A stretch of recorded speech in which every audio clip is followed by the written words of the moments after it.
10월 6일 금요일 오늘의 말씀은 잠언 3장 27절에서 35절의 말씀입니다.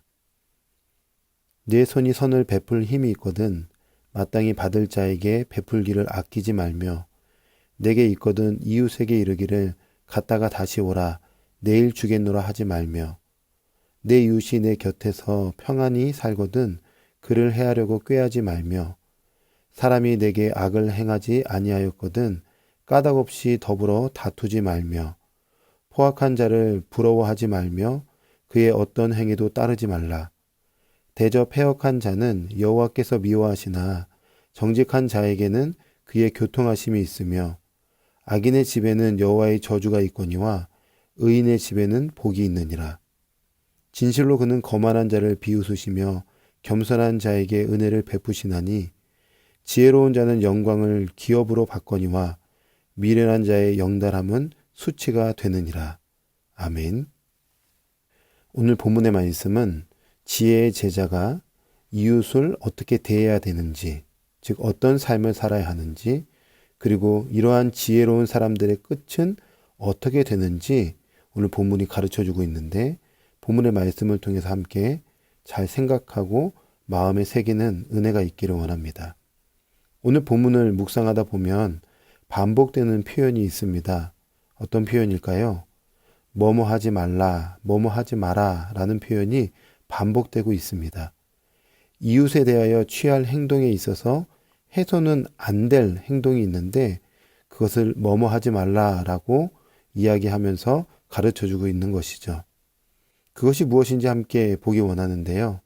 27절의 말씀에 보면 내 손이 선을 베풀 힘이 있거든 마땅히 받을 자에게 베풀기를 아끼지 말며 라고 말씀하고 있습니다. 선이라는 것은 좋다라는 뜻을 가지고 있어요. 즉, 내 손이 좋은 것을 행할 능력이 있거든 좋은 것을 행할 수 있는 소유자로서 좋은 것이 필요한 사람, 즉 어려움 가운데 있는 사람들을 구체적으로 도와주라고 말씀하고 있는 것입니다. 즉 약자를 돌보는 것을 거절하지 말라는 말씀이죠. 이어서 28절에는 내게 있거든 이웃에게 이르기를 갔다가 다시 오라 내일 주겠노라 하지 말라라고 말씀하고 있습니다. 약자에게 선을 베풀매 있어서 선행을 연기하지 말라는 것입니다. 미루어서는 안 된다는 것입니다. 그 사람은 그 시기에 가장 그 도움이 필요한 사람이기 때문에 지금 도와주라는 것입니다. 그리고 29절에서 31절의 말씀에 보면 내 이웃이 내 곁에서 평안히 살거든 그를 해하려고 꾀하지 말며 사람이 내게 악을 행하지 아니하였거든 까닭없이 더불어 다투지 말며 포악한 자를 부러워하지 말며 그의 어떤 행위도 따르지 말라라고 말씀하고 있습니다. 이웃을 향하여 악한 계획을 세우지 말고 이웃 없이 악한 일을 하지 말며 폭력을 행사함으로 약한 사람들, 약자를 괴롭히는 모든 악한 행동을 쫓지 말라, 그렇게 살지 말라라고 지혜자가 가르쳐주고 있는 것입니다.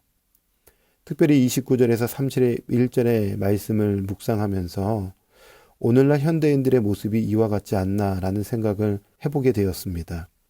우리가 살고 있는 이 시대에 얼마나 남을 향한 악한 계획으로 이유 없이 상대방을 괴롭히는 일들이 만연하게 많이 일어나고 있는지 모릅니다. 최근에 여러분 뉴스를 보셨나요? 의정부의 한 초등학교의 선생님이 생을 마감하는 일이 있었습니다. 그 이유 중에 하나는 학부모가 악한 계획을 가지고 이유 없이 그 선생님을 오랜 시간 동안 괴롭혔던 거예요. 돈으로, 심리적으로 괴롭혔던 거예요. 강자가 약자를 군림하면서 느끼는 쾌감이 있었는지 굉장히 못된 행동을 했던 거죠. 이런 거 하면 안 된다는 것입니다. 여러분 요즘 경제, 사회가 어떤 일들이 급증하고 있냐면 금융사기, 보험사기, 부동산 사기 이런 사기가 급증하고 있습니다.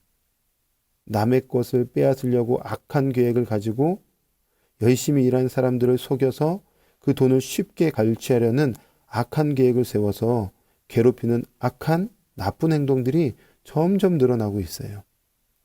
뿐만입니까? 나라와 나라 사이에도 29절에서 31절과 같은 일들이 계속 펼쳐지고 있습니다. 러시아, 우크라이나 전쟁도 한번 잘 곰곰이 생각해 보십시오. 둘은 이웃나라 아닙니까? 그런데 힘을 가진 나라가 힘이 없는 나라를 이유 없이 폭력을 행사하고 괴롭히고 있는 것입니다. 신기한 것은 이렇게 힘 있는 나라가 힘 없는 나라를 괴롭히면 안 된다라고 얘기하는데 폭력을 행하는 그 나라의 힘을 부러워하는 일들이 일어나고 있다는 것입니다. 이거 영적으로 굉장히 어두운 거죠. 어둠이 짙은 모습입니다. 하나님은 분명히 말씀하세요. 32절에서 33절에 대저 패역한 자는 여호와께서 미워하시나 정직한 자에게는 그의 교통하심이 있으며 악인의 집에는 여호와의 저주가 있거니와 의인의 집에는 복이 있느니라. 하나님이 뭐라고 말씀하시죠? 인생의 끝에는 반드시 하나님이 베푸시는 심판이 있다는 거예요. 패역한 자, 악한 자들, 거만한 자는 하나님이 멀리하시고 저주하시고 그들을 없이 여길 것이라는 것입니다. 그러나 정직한 자, 의인들, 겸손한 사람들은 하나님이 그들을 가까이 하시고 복 주시며 은혜를 베풀어 주신다는 것이죠. 여러분, 우리가 이 땅에 살아가면서 정말 필요한 것이 무엇이냐? 하나님의 지혜, 하나님의 지혜가 필요합니다.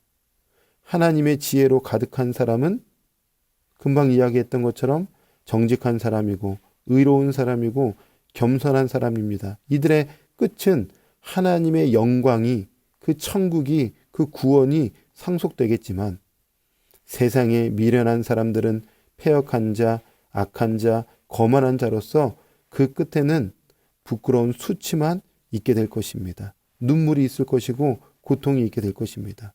우리는 끝을 생각해야 돼요. 끝. 반드시 인생의 끝이 있다. 이 땅이 전부인 것처럼 살면 안 되고 안개와 같은 인생에 목숨 걸면서 여기에 모든 것들을 쏟는 것이 아니라 잠깐 살아가는 이 인생 속에서 우리는 지혜자로 약한 사람들을 돌보고 생명이 필요한 자들에게 복음을 전하고 아픈 영혼들을 일으켜주며 선을 베풀면서 하나님이 나의 모든 것임을 고백하며 살아갈 때에 삶의 놀라운 기쁨과 은총이 흘러넘치게 될 것입니다. 오늘 이 지혜의 말씀을 우리 가슴에 새겨서 하나님께서 이미 우리 안에 역사하시는 그 은혜를 기뻐하면서 하나님의 뜻대로 순종하며 살아가는 복된 삶이 되시기를 주님의 이름으로 축원합니다. 아멘. 기도하겠습니다. 하나님, 오늘도 귀한 말씀 우리에게 주셔서 감사합니다. 하지 말라라는 이 말씀을 기억하면서 하나님이 기뻐하시지 않는 것들을 멀리하고 하나님이 원하시는 방식대로 이웃을 돌보고 약자를 돌보고 선을 베풀면서 하나님의 뜻을 이루어가는 귀한 삶이 되게 하여 주시옵소서. 함께 하실 하나님께 감사드리며 예수 그리스도의 이름으로 기도합니다. 아멘.